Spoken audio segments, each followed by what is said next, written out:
Hello and welcome to Yadnya Investment Academy.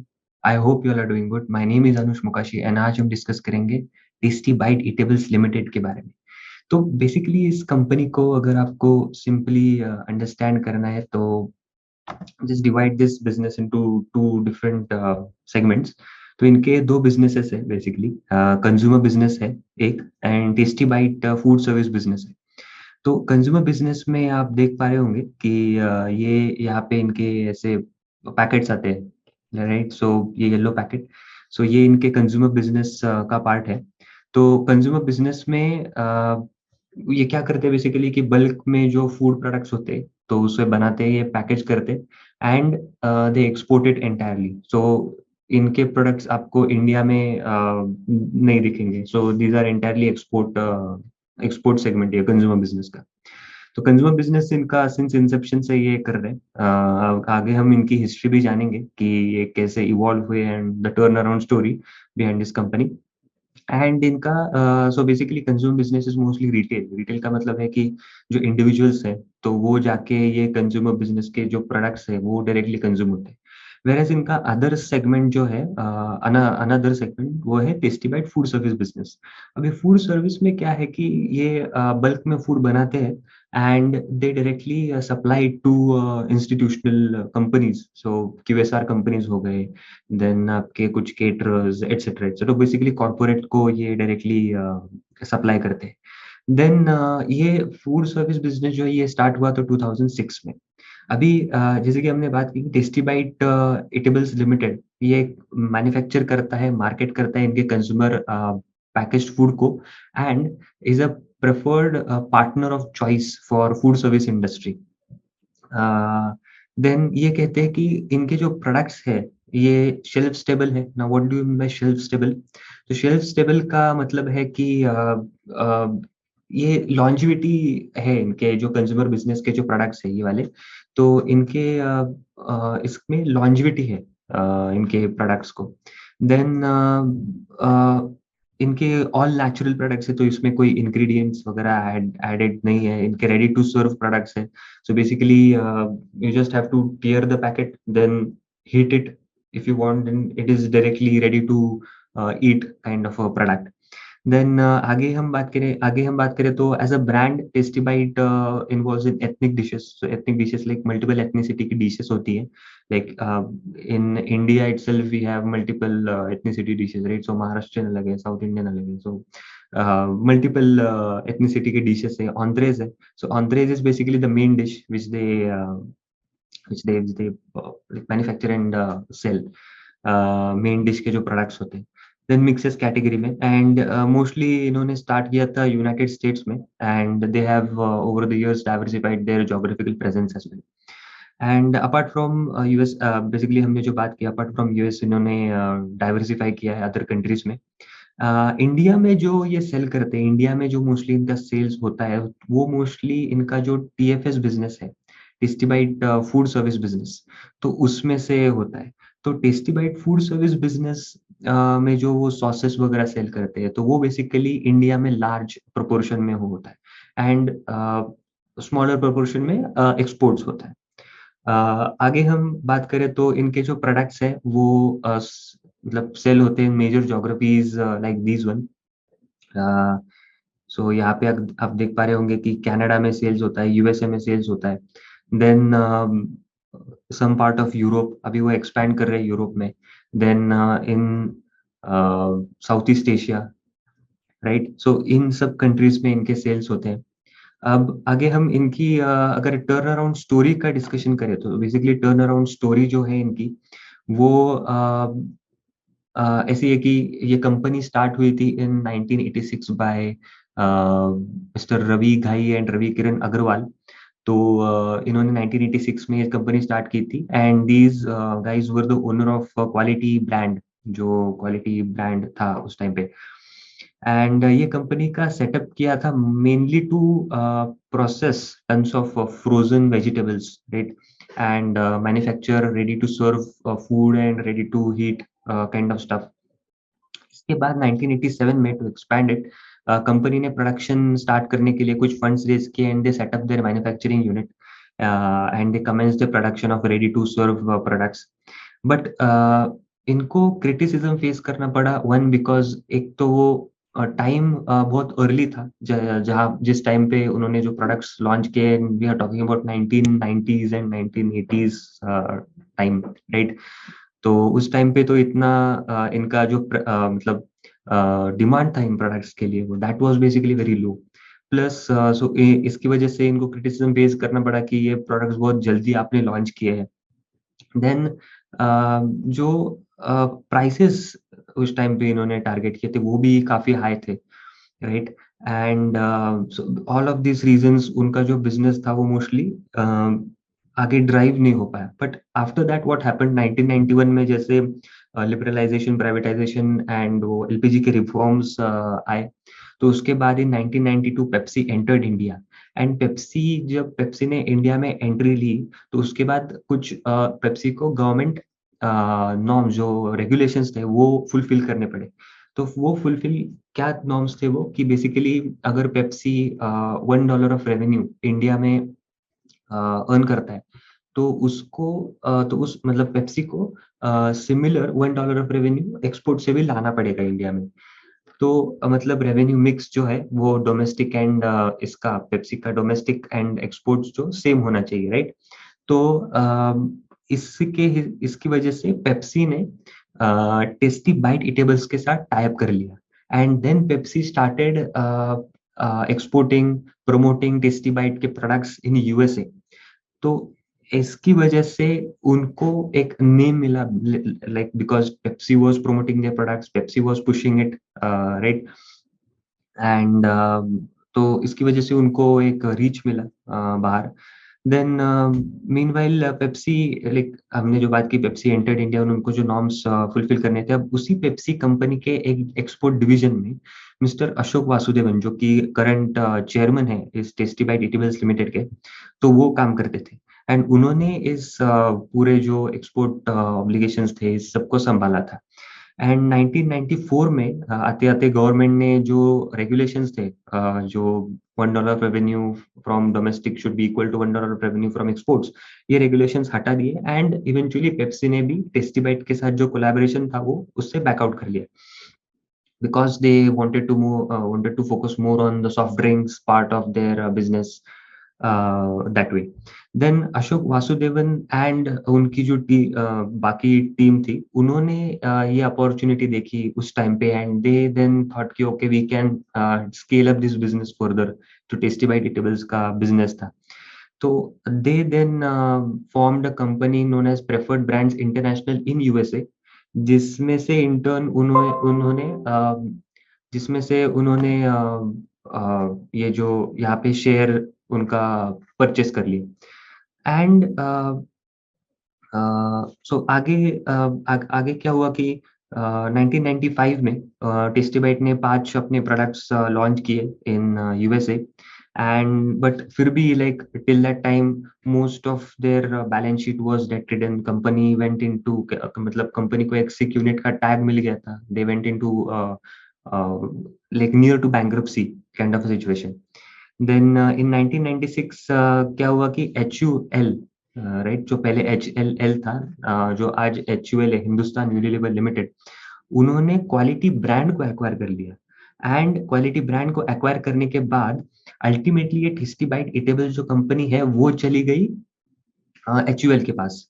And then letter जब like excessive losses तो थे ही company के पास, सो अशोक वासुदेवन ने उनका डिस्कशन हुआ एचयूएल के साथ कि okay, if you can absorb some losses, give some financial assistance to the company. But like HUL was actually not interested in that business as per the data which is available. And then this team, Ashok Vasudevan and उनकी जो team थी, उन्होंने completely मतलब नए से शुरुआत की कि ओके, नए से शुरुआत करके उन्होंने जो उनके जो फैक्टर्स थे, लाइक 4 सीज़, उन्होंने एक स्ट्रैटेजी अपनाई and they scaled up their business. Now ये 4 सीज़ क्या थे to revive the business, to turn around the business? 4 Cs थे: concentration, conversion, collaboration and cultivation. And तो इसमें क्या उन्होंने किया, तो कंसंट्रेशन में उन्होंने फोकस किया मोस्टली ऑन रिसर्चिंग कि कौन से कैटेगरीज के प्रोडक्ट लोगों को चाहिए, राइट? सो इस पर उन्होंने फोकस किया and they planned and expanded their business accordingly. Then conversion में क्या हुआ कि they entered into contracts like conversion contracts with certain government entities. तो उनके साथ उन्होंने टाइप करके वहां से थोड़ा रेवेन्यू कमाया। देन कोलैबोरेशन करके टेस्टीबाइट ने कोलैबोरेट किया with HLL itself, like HUL itself and Tropicana जो ब्रांड है, उनके साथ कोलैबोरेट किया जस्ट फॉर स्टोरेज पर्पस कि उनके प्रोडक्ट्स वो अपने जो फ्रीजिंग कैपेसिटी थी उनके पास और स्टोरेज कैपेसिटी थी, वहाँ पे वो प्रोडक्ट स्टोर करके रखे and they started generating some cash flow at least so that they can repay that debt. And ऐसे करके उन्होंने जो डेट था वो रीपे कर दिया। In addition to this, company के पास 23 टू 25 एकड़ का खुद का फार्म है, जहाँ से वो इंटरनली प्रोक्योर करने लगे raw materials, right? And okay, सब ये बात तो हो गई अपनी कि ओके इनका स्ट्रैटेजी क्या थी। बट अभी ये जो प्रोडक्ट्स मैन्युफैक्चर किए, जो सेल कैसे करेंगे, तो इसके लिए उन्होंने स्ट्रैटेजी ऐसी अपनी की क्लस्टर बेस्ड अप्रोच, राइट? सो क्लस्टर बेस्ड अप्रोच क्या होता है? इन्होंने क्या किया कि शेल्फ स्पेस एक्वायर करने के लिए in US in that at that time, shelf space acquire करने के लिए उन्हें टेस्टी बाइट को मतलब $10,000 देने पड़ रहे थे। And there were like 200 supermarket stores. So उन्होंने जस्ट एक क्लस्टर अपनाया जहाँ पे पर कैपिटा इनकम, जिस रीजन में पर कैपिटा इनकम जितना ज्यादा है वहीं पे वो फोकस करेंगे। एंड वो फोकस उनका like that gave them just 80 count of stores जहाँ पे उन्होंने फोकस किया। वहाँ पे उनका जो कॉस्ट था to acquire that shelf space came down from 200 stores to 80 stores. So वो $2 million से कॉस्ट कम होके रफली $8 लाख तक आ गया कॉस्ट। सो लाइक कॉन्सिक्वेंटली जो क्या हुआ कि lower number of stores also led to more focused distribution strategy for the company. Apart from this, company also renamed certain products just to make it Americanized version, right? So Americans को और जो people outside India है उन्हें familiar करने के लिए उन्होंने वो name change किया। And later in 2017 ultimately Mars INC जो है जो कि giant company है in चॉकलेट्स एंड कॉन्फेक्शनर प्रोडक्ट्स, तो उन्होंने टेस्टी बाइट में कंप्लीटली मतलब टेस्टी बाइट को एक्वायर ही कर लिया। नाउ मार्स कंपनी के बारे में जानते हैं। So what is Mars company? So जैसे कि आप देख पा रहे होंगे कि मार्स के ये सब ब्रांड्स हैं, लाइक मिल्की वे आपने सुना होगा, डबल मिंट आपने सुना होगा, विस्कास सुना होगा, देन स्पीयरमिंट है, स्निकर्स है, अंकल बेंस है, पेडिग्री है, ऑर्बिट है, यहाँ पे टेस्टी बाइट भी है अभी इनके प्रोडक्ट पोर्टफोलियो में। सो ये सब मार्स आईएनसी के प्रोडक्ट्स है, राइट? एंड मार्स आईएनसी का अगर आप रेवेन्यू जानना चाहते हो तो as of FY21 it is $45 billion, right? So it's a big company. आगे हम अगर बात करें तो इनके बिजनेस मॉडल का डिस्कशन करते हैं। तो बिजनेस मॉडल में जैसे कि हमने बात की, इनके आता है कंज्यूमर बिजनेस, जहाँ पे ये सब प्रोडक्ट्स हैं इनके, लाइक बॉम्बे पोटैटोज हैं, कोकोनट वेजिटेबल्स हैं, जयपुर वेजिटेबल्स है, ये प्रोडक्ट्स बनाते हैं and they directly export it to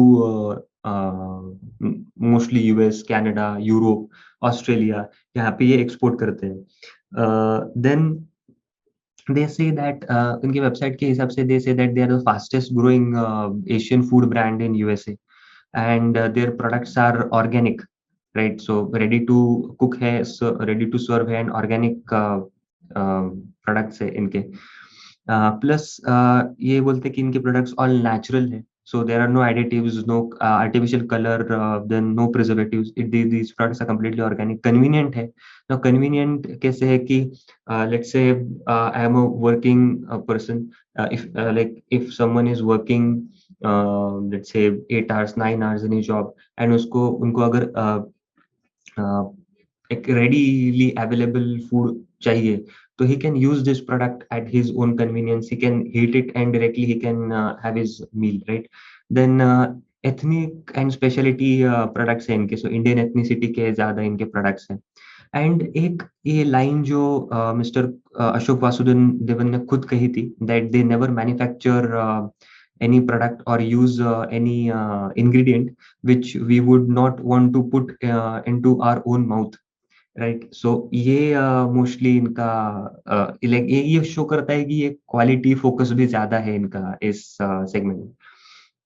then moving ahead, अगर हम इनका ज्योग्राफिकल प्रेजेंस देखें इन कंज्यूमर बिजनेस इटसेल्फ, राइट? सो कंज्यूमर बिजनेस के प्रोडक्ट्स है कहाँ पे सेल करते हैं? कनाडा में सेल करते हैं, यूनाइटेड स्टेट्स में सेल करते हैं, some part of Europe, UK में है, जर्मनी में है, ऑस्ट्रेलिया में, न्यूजीलैंड में है, जापान में भी है, ये सेल करते हैं।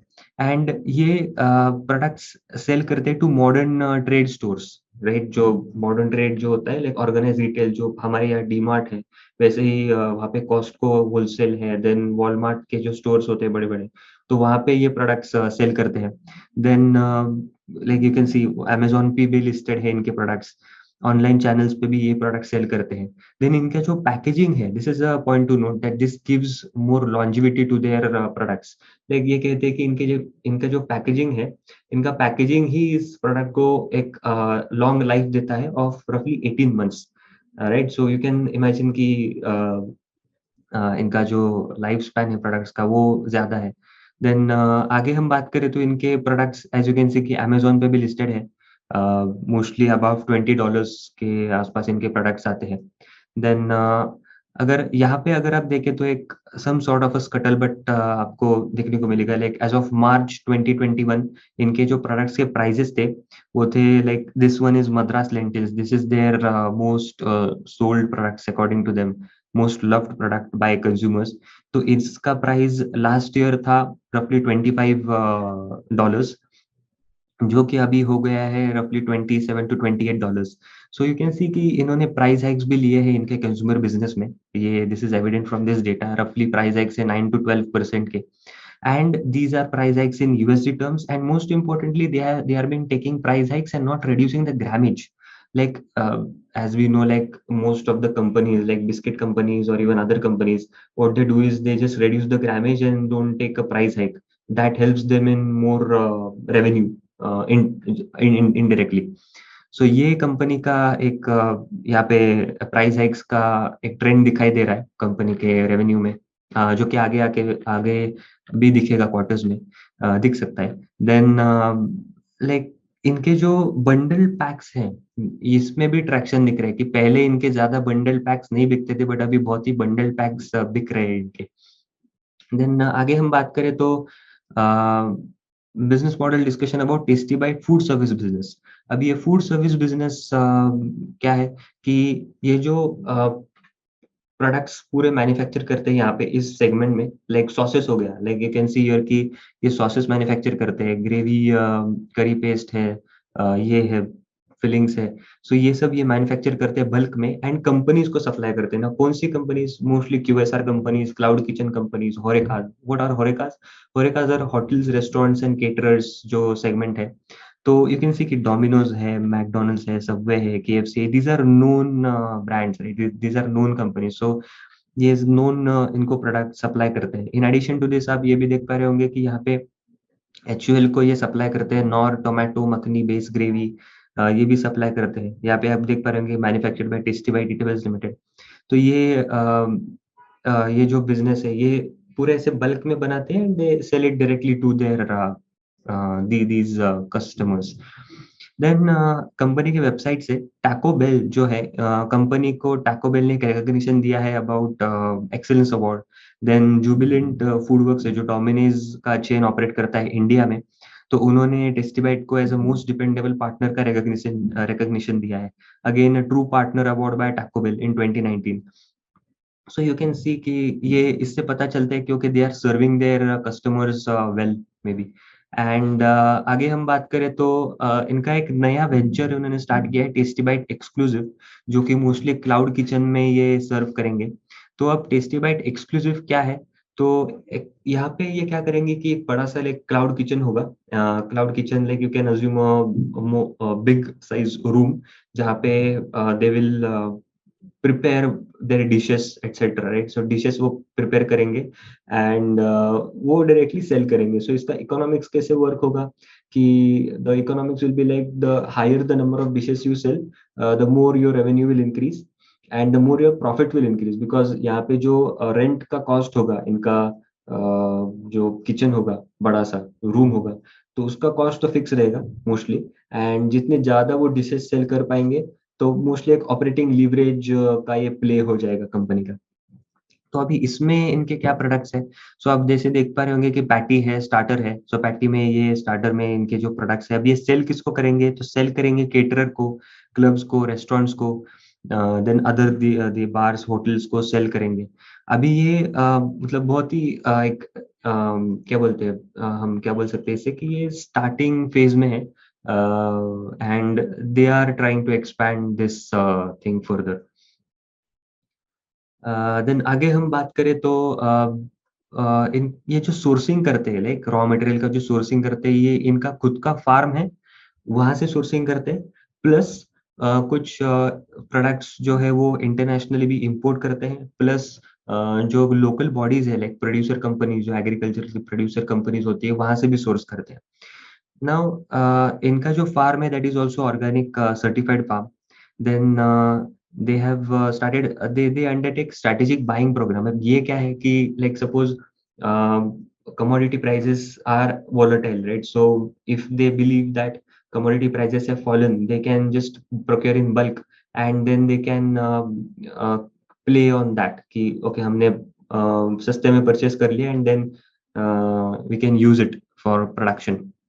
देन इनका मैन्युफैक्चरिंग फैसिलिटी जो है पुणे में है। It is 30 spread on 30 acres of land, and इनका एक ही मैन्युफैक्चरिंग फैसिलिटी है, which kind like indicate some sort of a risk, because एक ही मैन्युफैक्चरिंग फैसिलिटी है, एंड अगर उसको कुछ हो जाता है, तो that is some risk, inherent risk they carry with them. Then holding structure की अगर हम बात करें, तो होल्डिंग स्ट्रक्चर अभी फिलहाल क्या है कि अल्टीमेटली मार्स आईएनसी है। मार्स आईएनसी होल्ड करता है एफएम होल्डिंग्स में। FM holding in turn hold करता है प्रेफर्ड ब्रांड इंटरनेशनल, जो कि यूएसए में कंपनी है। प्रेफर्ड ब्रांड इंटरनेशनल इंडिया होल्ड करता है एक इंडियन जो एंटिटी है, private limited, preferred brand India. And ultimately preferred brand जो प्राइवेट लिमिटेड एंटिटी है इंडिया की, वो ultimately Tasty Bite eatables limited, जो कि लिस्टेड एंटिटी है, उसमें होल्डिंग करते हैं। देन अगर हम इनके sales and production and distribution process की अगर हम बात करें, तो इनका जो फाइनेंशियल स्टेटमेंट्स है, इस पर आपको एडवर्टाइजमेंट कॉस्ट या मार्केटिंग कॉस्ट नहीं दिखाई पड़ेगा, बिकॉज़ इनका मॉडल कैसा है कि ये मैन्युफैक्चर करते हैं यहाँ पे, एंड ये डायरेक्टली ये जो कंज्यूमर बिज़नेस का पार्ट है, वो डायरेक्टली जाता है इनके एफिलिएट्स को। सो एफिलिएट्स कौन हो गए? इनके प्रेफर्ड ब्रांड इंटरनेशनल हो गया, मार्स आईएनसी के कुछ कंपनीज़ हो गए। तो यूएस में जो है प्रेफर्ड ब्रांड इंटरनेशनल, उस उन्हें पहले प्रोडक्ट्स जाते हैं।